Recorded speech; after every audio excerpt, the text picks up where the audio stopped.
Good afternoon and Shabbat Shalom, everyone. I hope all of you are doing well. This week, I'd like to share with you something from the Torah portion that we read, and that is that it talks about the mitzvah of Shabbos. That we usually refer to Shabbos as that seventh day of the week, when we rest after the 6-day work week. But in this week's portion, there's a different Shabbos. It's the yearly Shabbos, the Shabbos for an entire year. The mitzvah is basically that for 6 years, God tells us we can work our land and produce and grow crops and so on. But every 7 years, we have to allow the land to lay fallow and not work it and not till it, and just basically give a rest to the land, which means that we also rest for an entire year. And I think this idea of Shabbos, whether it's the weekly Shabbos or the 7-year cycle where full year of Shabbos, the message and the purpose of this mitzvah is that we should recognize that Hashem is fully in control. That means if we take off a full day every week, no matter what, and we take off a whole year, in ancient times when Jewish life in Israel was around agriculture, their livelihood came from agriculture, and they had to rest for an entire year. Imagine that. So it drove the point home even more that God is in control of everything. And what's really required from us is just to create a vessel, a conduit, a channel through which God's blessing can flow. But ultimately, we should all remember that it's God's blessing that is the source of all of our success, our source of our health, the source of our livelihoods, the source of our everything. And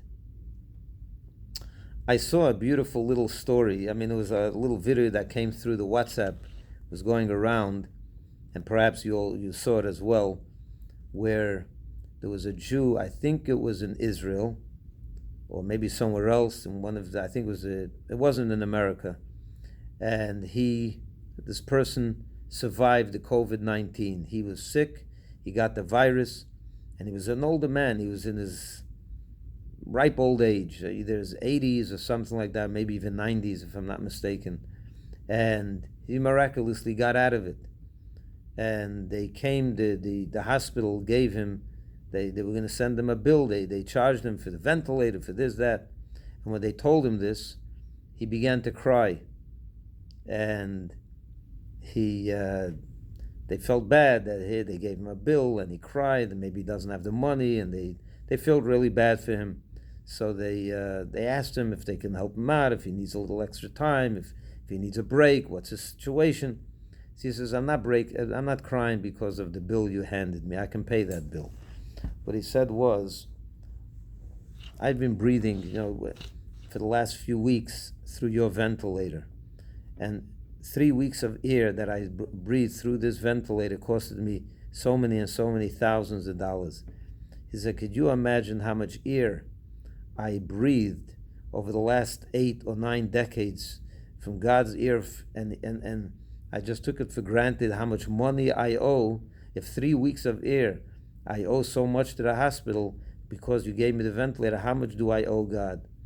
And the way the story goes is that the nurses and whoever it was, the administration people that were talking to him, the social workers, they all began to tear up and become very emotional, because they realized how powerful and poignant that point was.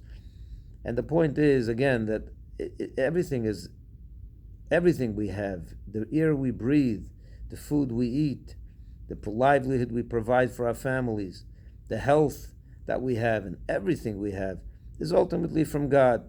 So therefore, even though we're living through what seems to be like a sabbatical year, right? We took off now for months. Not to worry. Ultimately, everything comes from God, and the job that we have, the skill that we have, is just a minor, or maybe more than minor, but it's just a conduit. It's just us providing the channel for God to bring about the blessing that He wants to shower upon us. And that's how He created the world. He wants us to provide that channel. He's not going to just bless us by us doing nothing. We have to make, God helps those that help themselves. But when the time comes and we can't help ourselves, we can't work because we're in a situation, or whatever it is, or come Shabbos, of course, we're not allowed to work, and a sabbatical year, whatever it may be, we always have to remember where our success and sustenance comes from. The air we breathe, everything comes from God. So there's no need to work on times that we're not supposed to work. There's no need to worry if we can't work, even though we should be working now, but God arranged it that we shouldn't work.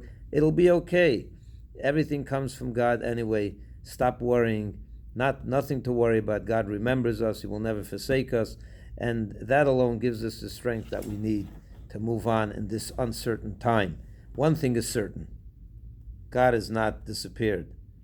And we didn't disappear. And God cares about us. And therefore, 2 and 2 equals 4. If God cares about us and He's there looking at us, and we're here to receive His blessing, you can be certain that the blessing will flow. Everything else is uncertain. That one certainty we have, because that's a promise God made in the Torah, and He will never go back on a promise that He made.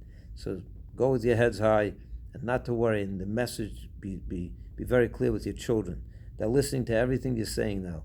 And what they hear their parents say sticks with them. If they see their parents overly worried, they begin to worry. They begin to panic. If you're panicking, they're going to panic. If you're calm, they will be calm. They will be healthy. They will be tranquil. So that's very, very important as well. I want to wish all of you a good Shabbos. And I'll just end off with some good news. And that is that God willing, this Monday, that is, at 7 in the morning, during our davening times, we're going to reopen the shul. We're going to start slowly with just a weekday minyan for now. Every morning we're going to have services in the big sanctuary. We'll maintain social distance. And I'm very happy to share this news with you. And this is done with consult with doctors and professionals in the area of COVID and so on. So we're doing this right. And hopefully very soon we'll be able to share with you even better news that we're moving on to Friday night and then Shabbos and so on and so forth. But for now, I wish you a good Shabbos and be happy, be strong, and be calm, and know one thing. God is in control of everything. The last breath every breath that we take, every piece of food we put in our mouth, everything is up to God. Nothing to worry about. Shabbat Shalom.